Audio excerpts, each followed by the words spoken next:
What's good with the YouTube? Y'all already know, Big Flacco with a convict's perspective, and I'm gonna smash, dash, and slide on through with a whole lot of positive energy, man. So hit that like, subscribe, comment, do all those things to help support this channel, and hit that bell notification for future fire content. So I think it's important sometimes to take a step on back, away from all the, the prison chaos, madness, the street gangs, the history, and whatnot, and focus on some of the things that as a convict I've been able to achieve. And some of the proudest moments of my life were basically stuff that happened about, 7 years ago. And this is what led me kind of eventually to YouTube. Okay, I don't know how many people know my story, but there was a time period in 2016 where my son was taken into CPS custody, and from there, that was one of the most hardest points in my life, man. And I almost lost it at that point, pretty much, and gave up. But with a lot of hard work, a lot of sacrifice, right? Finally pushing my ego to the side and being selfless instead of selfish. I did a lot of work, and there was the reunification process ended up happening, and my son was in foster care for about 8 months, 6 to 8 months, I believe, and I ended up getting him returned to me first.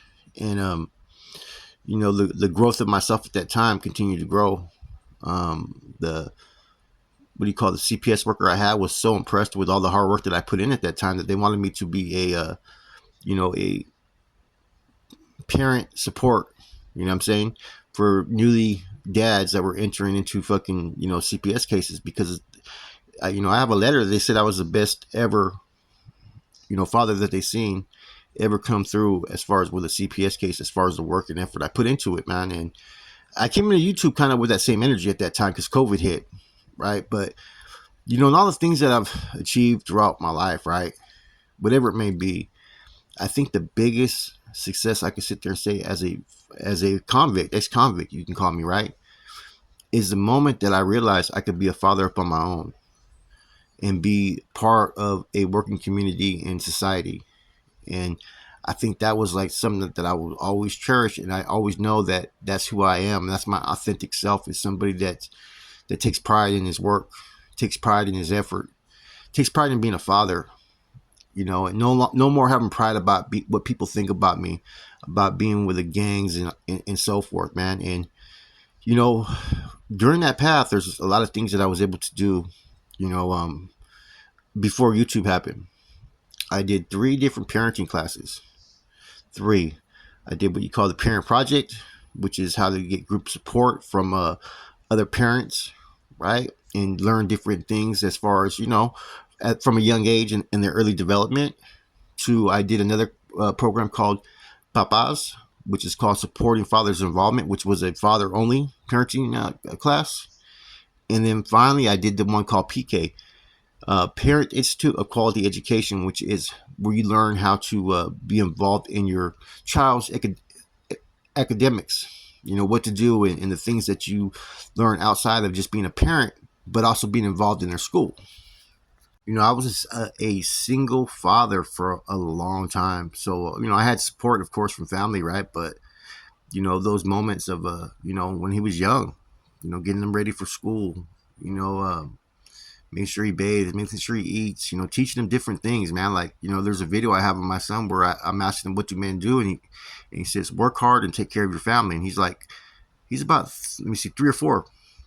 And those are the things that I used to instill in him, right? Was, how to be a better person, because I always want what's best for my kids, but I want them to be better than I ever was. And so I did these parenting classes, right? I used to do, I was a PTA father. I went and would volunteer like the first 2 years. I was Santa Claus every year at his school during Christmas time. So I got some stories about that are kind of funny, though. One of the kids came up to me and seen the teardrop on my eye. Said, what do you got a teardrop there for? And I told the kid, don't make me go bad Santa on your ass. But in any event, right, I would attend PTA meetings. I'd go up there like on the Saturdays, my days off, and work on the school. I was working 2 jobs at that time too. I was doing waterproofing, and I was doing Home Depot. So I was working like 11, 12 hours a day as well. And I still was able to fit all this stuff into my schedule. And then we'd go to church, and I was still going to meetings, and I was still sponsoring men in recovery, and I would even go into do speeches at certain places where kids were at risk and stuff like that. So I was involved in a lot of positive stuff, man, and it felt good. It felt good.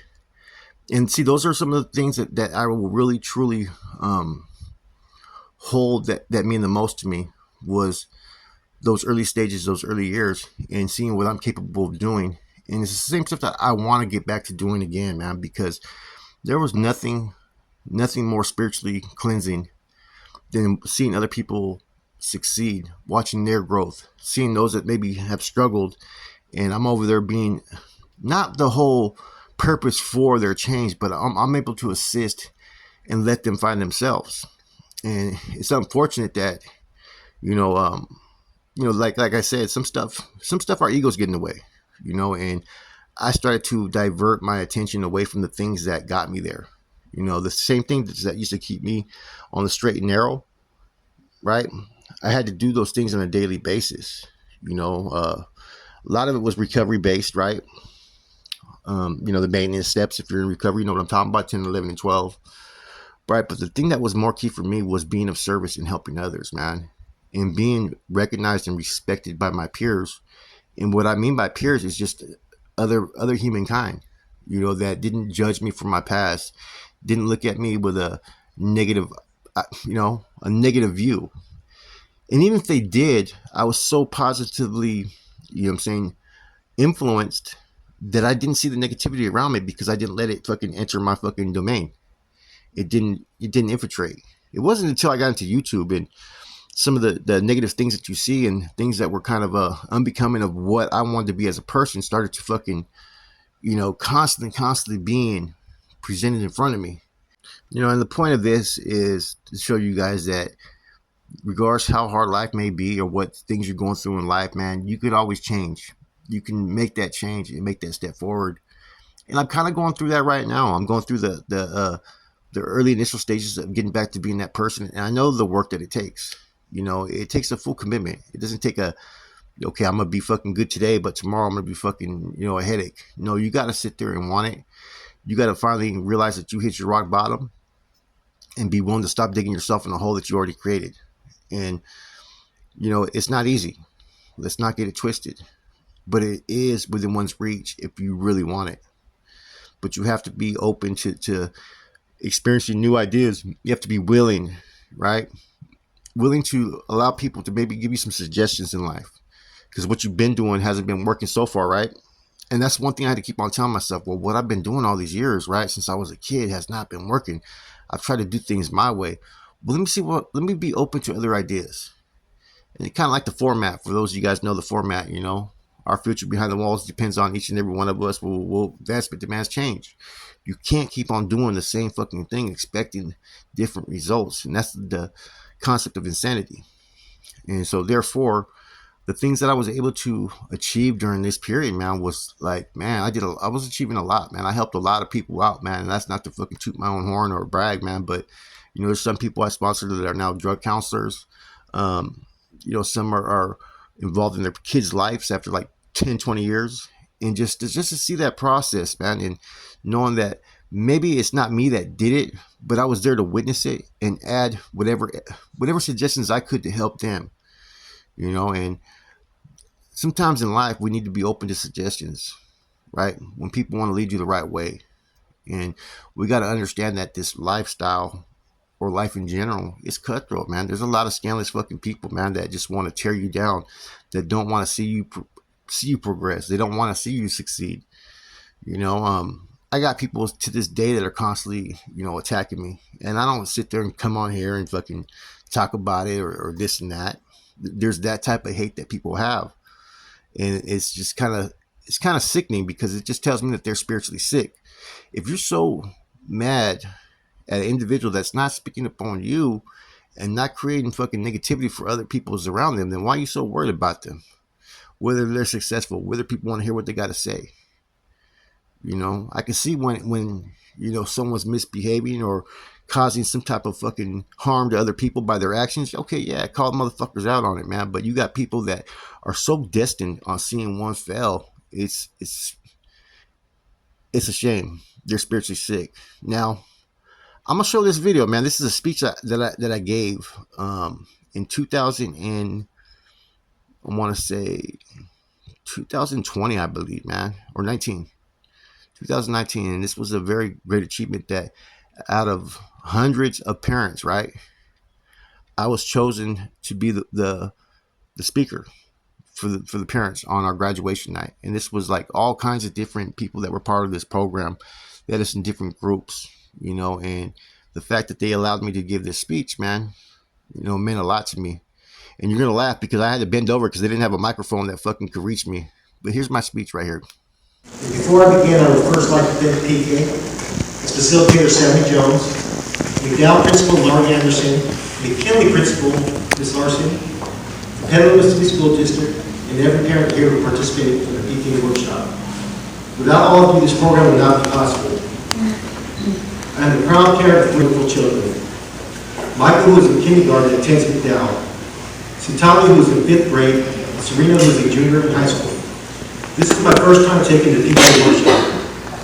For me as a parent, I feel it's important to take a proactive role, not only being involved in our children's academics, but having an understanding of it, and the part that we play in it. If we want the best for and from our children, they must get the best from us. Since attending PK workshop, I've learned how imperative a parent's involvement is. From the beginning, the lessons focused on establishing collaboration between home, school, and community. Engaging with our teachers and finding out where our children are at academically. Asking relevant questions and being involved at a young age we found essential.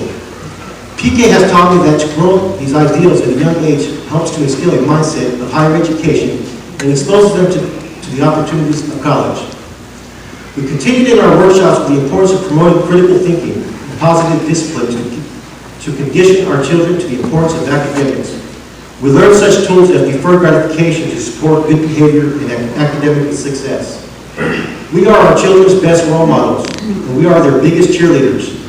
And through GPA examples, we will show how parent involvement with students promotes more success as compared to children whose parents are less involved.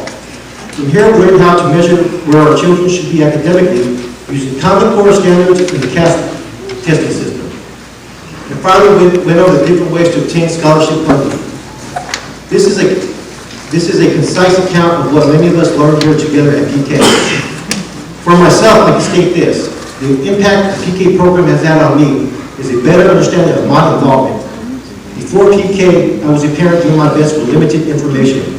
Now I have some tools and resources based on the information learned here and the insights shared from other parents. I can go into a teacher's conference and know what questions to ask. I have numerous websites and resources I can access anytime. And on the home front, I have a better idea of the proper discipline and boundaries I need to set to promote the goal of higher education for my children. Because of personal obstacles I have faced, I was less informed as a parent about focusing on higher education for my children. I have taken and completed several parenting classes which all have given me certain tools to help me as a parent. What I like about PK and why I recommend it to any parent is it focuses on how to aid your children's academic goals and how you can be involved. My idea about college before was that it would be nice if they go. I did not discuss it as much as I should have. Today I feel it is a responsibility for me to plant that seed, and I've been constantly discussing it with all my children. My 5-year-old points to Sonoma State and says he wants to go to college when he gets older. And with that, I just want to tell my son, Michael, my daughters, Sitali and Serena, that your dad is going to support you in all that you wish to achieve. That just as I want the best for you, you will always get the best for me. Like I tell you every day, if you try your best, you will always be a winner. I love you and I will be there to force in your journey. Once again, I want to commend and recognize all parents here tonight, and may our collaboration and our student success be shown through the involvement we exhibit from here on out. Thank you.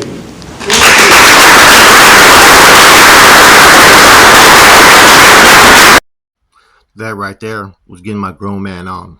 And I got this idea to do this video because we do a lot of stuff about the prison, gangs, and whatnot. And the content is supposed to, hopefully have a message that people don't want to have to live in that life and just have an understanding of it. But, there's also another side to each of us, man. We also have our own responsibilities as grown men. And it's easy to falter. It's easy to lose sight of the things that are important to us and what got us there. And I watched Jay Hand's video, like I did a reaction to it, and I commend him, man. And I went through that whole process, that spiritual awakening in myself, man. After beating myself up for years, right? I went through that like about 7 years ago, and I came into this YouTube with that same goal minded set to try to help other people, because that's when COVID hit and I wasn't being of service like I was. And it's real easy to get consumed and lost up in all the hype of everything that goes around us, man. I never thought that I was going to be YouTube. I never thought I'd be having the impact that I've been able to have, and I think it's important to recognize, though, that we're still all human, that regardless of the success that we have, we're going to still have mistakes. We're going to still have a perpetual struggle in our path. And we can't lose sight of what got us there. And we can't lose sight of trying to find our true, authentic self. That's the most significant, important thing for you to realize in life, is to find your authentic self and not get consumed with all the fucking riffraff bullshit that goes on out there in the real world. Life is full of twisted turns and crooked fates. It's a roller coaster at times. But even when you're in the darkest place in your life, you can still pull your way out. And I've done that time and time again. One thing about me, it doesn't matter how hard I get knocked, right? I always get back up. And sometimes it's important to take a personal inventory of ourselves, mistakes, goals, and what we need to do today in order to get there, get back on track, and be the person that you can be in life. There's nothing better than showing people and proving people wrong that you can do something that they don't believe that you can do. I'll tell you that right now. That's one of the most tremendous, satisfying goals that an individual can fucking find in himself, is to prove everybody wrong, man. To be that fucking example, to be that shining light for others, to sit there and say, look, man, look how bad homeboy went through it in life. And I've gone through some shit, man. Some shit like that I wouldn't wish upon anybody. And regardless of that, you can't sit there and cry about it. You can't snivel. You can only get back up and push even harder. And yesterday, when I was watching Jay Hans's video, it kind of it gave me a little motivation, as far as like, look, man, I know what needs to be done, and I know that I gotta have sometimes more of a message from time to time. And sometimes there's no message in some of the content that we have to do, because the message is the content itself. And what I mean by that is, some of the negative things that you hear or witness us talking about, is sometimes that's all that's meant to be in the message that you're trying to convey. You can't please everybody, as I've learned in life. And there's going to be those that, regardless, they're going to critique you, they're going to criticize you, and they're just not going to like you. Oh well, that's not for you to fucking sit there and fucking get all fucking butthurt about it. That's on them. That's their inventory. That's the cross that they have to fucking carry if they have issues with you. You just do what you got to do. And that's the kind of mentality that I realized I got away from, and when you start to put other things in front of the things that got you where you needed to be, you're going to lose those things in front of you. I guarantee that. Anyways, these are the greatest achievements I've had for myself, man. And basically, all my adult life was this period of my life, man. And even though I've had some fucking setbacks like the last year, right, and lost sight of who I am from time to time, I do recognize who I really am and what I need to do to get there. And it's just, all it is just a process, man. You know what I'm saying? Just to fucking pretty much block all this shit out and just do what you got to do, man. And I hope this video will help someone out there, man, that needs to hear this, man, that needs to understand that no matter how hard it gets in life, man, you can still pull yourself out. You can still get back to fucking the grind of life. And that life is still going to throw shit at you every fucking day. Stumbling blocks, haters, whatnot. But you can't let that fucking discourage you, man. Because there's people that maybe depend on you, and maybe you need to be that example for them to see in order for them to get to where they need to be. Anyways, hope you guys enjoyed this, man. Something a little bit different. It's good to do these videos from time to time. And I know they don't always get the views that necessarily we want. You guys rather hear about a fucking riot or fucking a stabbing or some fucking drama or fucking someone taking shots at the next man. You know what I mean? But that doesn't serve no purpose really here. That's just fucking theatrics. Real life is real life, man. That's it. It's your boy Flacco, Convict Perspective. I'm out.